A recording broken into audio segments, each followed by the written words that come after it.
Good morning all of you. आज की class में पढ़ेंगे हम लोग कॉस्ट ऑफ रिडीमेबल डेब्ट। पिछले क्लास में हम लोग देखे थे कॉस्ट ऑफ इरिडीमेबल डेब्ट। अभी चैप्टर चल रहा है कॉस्ट ऑफ कैपिटल, और कॉस्ट ऑफ कैपिटल के सीरीज में हम लोग देखे थे कॉस्ट ऑफ डेब्ट। और कॉस्ट ऑफ डेब्ट में अपने सबसे पहले देखा था इरिडीमेबल डेब्ट। कॉस्ट ऑफ डेब्ट दो टाइप का होता है ना, एक इरिडीमेबल और एक रिडीमेबल। इरिडीमेबल मतलब वैसी डेब्ट जिसके कैपिटल के पैसे की वापसी नहीं होती है या फिर दिया हुआ क्वेश्चन में नहीं रहता है, इस बात की जानकारी नहीं रहती कि पैसे कब होंगे वापस होंगे, तो उसको बोलते हैं इरिडीमेबल डेब्ट। उसकी फार्मूला कैसे होती है, क्वेश्चन कैसे बनता है, ये लास्ट क्लास में देखे थे। आज की क्लास में देखेंगे रिडीमेबल डेब्ट की कॉस्ट किस तरीके से निकाला जाता है। रिडीमेबल डेब्ट का मतलब क्या होता है, जब कंपनी कैपिटल के पैसे वापस कर देती है, जब डिबेंचर इशू करती है और उसके एक फिक्स टाइम के बाद उनके पैसे की वापसी करती है, तो उसे बोलते हैं रिडीमेबल डेब्ट। तो इसकी कॉस्ट कैसे निकलेगी, इसकी भी कॉस्ट दो तरीके से होगी, बिफोर टैक्स और after tax. Before tax KD की फार्मूला होती है interest plus RV minus NP by N divided by RV plus NP by 2 into 100। और आफ्टर टैक्स निकालोगे तो केडी की फार्मूला होगी सेम टू सेम, बस 1 माइनस टैक्स से मल्टीप्लाई करेंगे। I plus R V minus N P by N divided by R V plus N P by 2 into 100। ये same to same रहेगा, बस इसमें 1 माइनस टैक्स से मल्टीप्लाई कर देंगे और बाकी सेम टू सेम रहेगा। तो फिर से एक बार देखिए, कॉस्ट ऑफ रिडीमेबल डेब्ट का फॉर्मूला कैसे होगा, K D equal to I plus R B minus N P by N divided by R B plus N P by 2 into 100।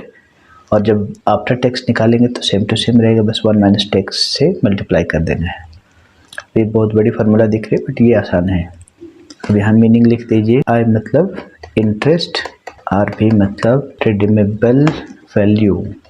Redeemable value मतलब होता है कि कंपनी पैसे कितना वापस करेगी। जैसे मान लो 5 करोड़ रुपया उधार लिया है कंपनी ने डिबेंचर इशू करके, तो जब पैसे वापसी करेगी तो 5 करोड़ करेगी या 5 से ज़्यादा करेगी, उसको बोलते हैं रिडीमेबल वैल्यू। एनपी मतलब होता है नेट प्रोसीड, और नेट प्रोसीड का मतलब होता है जब कंपनी ने डिबेंचर इशू किया था तो उसके पास नेट पैसे कितने आए हैं। जैसे एग्जांपल मान लो कंपनी ने 5 करोड़ के डिबेंचर इशू किए एट पार में, तो 5 करोड़ रुपया आ गए, उसके खर्चे हुए, मान लो उसके खर्चे हुए 1 करोड़ रुपया, तो टोटल बच गए 4 करोड़ रुपये। तो ये जो 4 करोड़ बच गए उसको बोलते हैं नेट प्रोसीड। इसका मतलब जब भी कंपनी डिबेंचर इशू करेगी तो उसके पास नेट पैसा कितना आया उसको बोलते हैं नेट प्रोसीड। क्वेश्चन में निकालेंगे उस समय समझ में आएगा। और एक है एन, एन मतलब होता है number of year of redemption, कौन से साल में पैसे वापस होगी। तो ये है आपकी फार्मूला बिफोर टैक्स और आफ्टर टैक्स। अब इसको एक क्वेश्चन बनाएंगे तब आपको समझ में आएगा कि ये क्वेश्चन किस तरीके से बनता है और कैसे निकालते हैं रिडीमेबल डेब्ट का कॉस्ट। तो चलिए इसको एक क्वेश्चन बनाकर देखते हैं कि क्वेश्चन कैसे बनेगा। कॉस्ट ऑफ इरिडीमेबल डेब्ट, question number 1। Ranchi limited 10% 4000 debenture of 10 each at 10% discount redeemable at पार।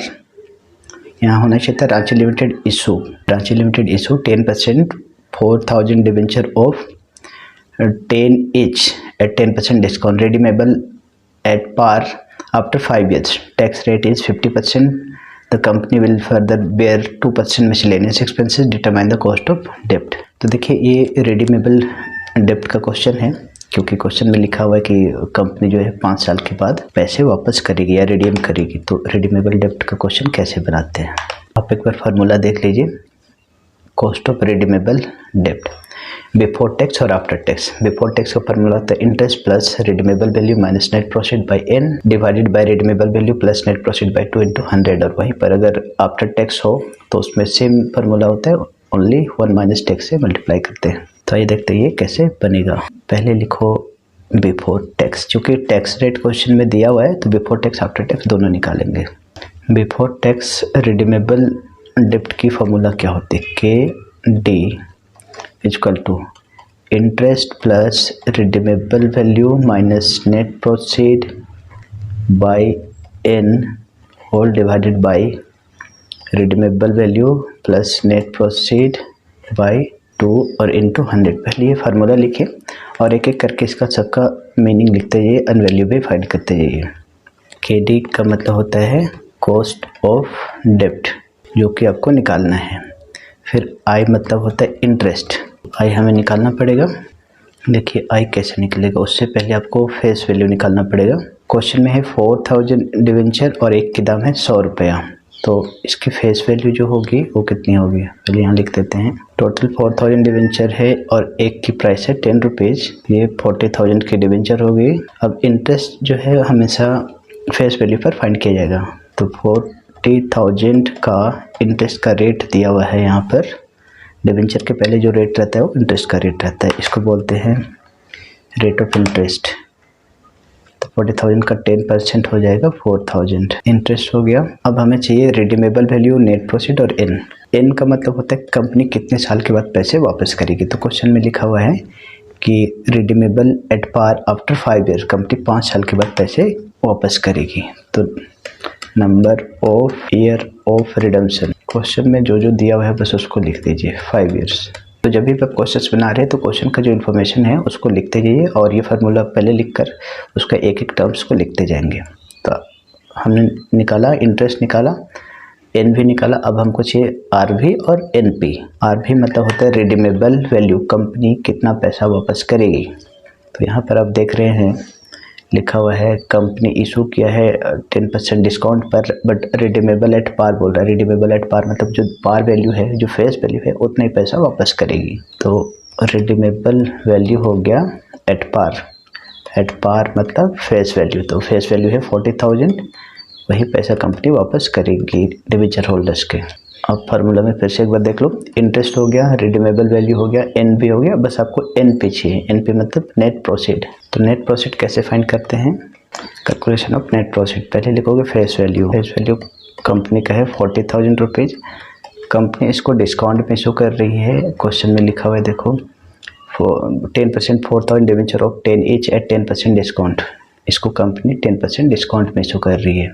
तो डिस्काउंट को माइनस करेंगे 10%, तो 40,000 का 10% हो जाएगा 4,000, मतलब 40,000 की डिवेंचर को कंपनी दे रही है डिवेंचर होल्डर को 36,000 रुपीज़ में। इसको बोलते हैं इशू प्राइस या सेल प्राइस। और अगर कोई खर्चे होंगे तो उसको भी माइनस करेंगे।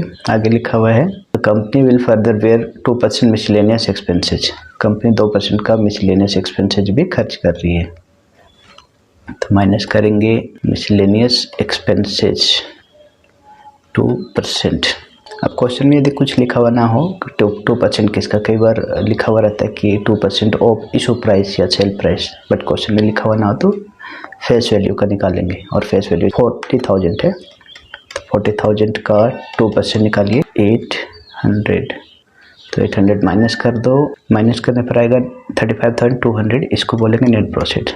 तो नेट प्रोसीड कैसे निकाला जाता है, पहले फेस वैल्यू, अगर डिस्काउंट में इशू कर रहा है तो माइनस करेंगे और प्रीमियम में कर रहा है तो प्लस, उसके बाद आएगा इशू प्राइस, और इशू प्राइस में जितना भी मिसलेनियस एक्सपेंसेज या रिलेटेड टू इशू एक्सपेंसेज हो उसको माइनस करेंगे, फाइनल अमाउंट आएगा वो कहलाएगा नेट प्रोसीड। तो ये नेट प्रोसीड पे अपना आ गया 35,200। अब ये सारी चीज़ें आ चुका है हमारे पास। एक बार फार्मूला में दोबारा से देखिए, इंटरेस्ट पे आ गया, रिडीमेबल वैल्यू आ गया, नेट प्रोसीड और एन भी आ गया है। अब इसका फार्मूला पुट कीजिए एंड वैल्यू फाइंड कीजिए।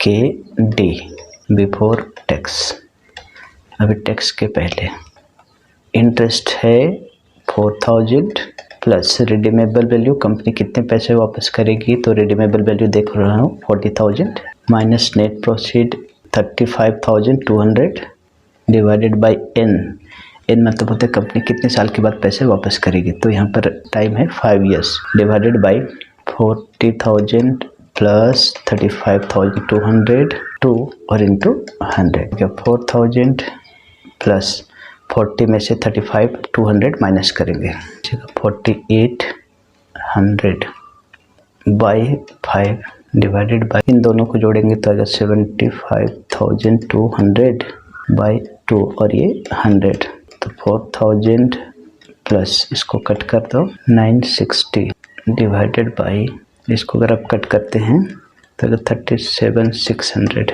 और इंटू 100, 4,960 बाई 37,600 इंटू 100, और ये सबको फिर मल्टीप्लाई करने पर आ जाएगा 13.19%। ये आप सिंप्लीफाई कर लीजिएगा मैनुअली। तो ये आ गया आपका रिडीमेबल डेब्ट का कॉस्ट बिफोर टैक्स। अब यही चीज़ एक बार आफ्टर टैक्स भी निकालेंगे। क्वेश्चन में बोलता नहीं कि before tax after tax, but अगर क्वेश्चन में रेट ऑफ टैक्स दिया हो तो बिफोर टैक्स आफ्टर टैक्स दोनों निकालिए, के डी आफ्टर टैक्स। अब आफ्टर टैक्स का फार्मूला क्या होगा, same, interest plus redeemable value minus net proceed by N whole divided by redeemable value plus net proceed by 2 into 100 और into 1 minus tax. अब इतना बड़ा सा फार्मूला है तो पूरा लिखने की ज़रूरत नहीं है, बस इतना सारा चीज़ें तो हमने पहले निकाल रखा है। अभी इसके बदले में हमने 13.19% निकाल रखा है, तो इसको दोबारा सब लिखने की ज़रूरत नहीं है।